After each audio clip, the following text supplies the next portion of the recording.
লোক গ্রামেগঞ্জে কাজ করে যাচ্ছে এবং তাদের যাওয়া আসার কোনো সময় নেই। বিভিন্ন সময় তারা বিভিন্ন রোগের শিকার হচ্ছে। ঊর্ধ্বতন কর্তৃপক্ষের তারা বিভিন্ন শোষণ পীড়ন নিপীড়নের সম্মুখীন তারা হচ্ছে।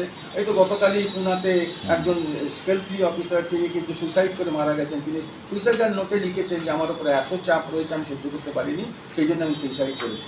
আমরা সেই জন্য সরকারের কাছে বারবার বলছি যে নিযুক্তি করুন, লোক নিয়োগ করুন, যাতে করে আমরা গ্রাহক পরিষেবা ভালো দিতে পারি। সেই সঙ্গে সঙ্গে বেশ কিছু শিক্ষিত যুবক যুবতীর যাতে চাকরি হয়, কারণ ভারতবর্ষে একটি সবথেকে বড় সমস্যা কিন্তু হচ্ছে বেরোজগারি। এই বেরোজগারির সমস্যাটাও কিন্তু সমাধান করা যেতে পারে যদি ঠিকভাবে শূন্য পদগুলোতে যদি স্থায়ী পদে নিযুক্তি হয়। আমরা বারবার বলছি স্থায়ী পদে নিয়োগ কিন্তু আমরা চাইছি, কারণ হচ্ছে অস্থায়ী পদে নিয়োগ করে গিয়েই কিন্তু এই সমস্যা।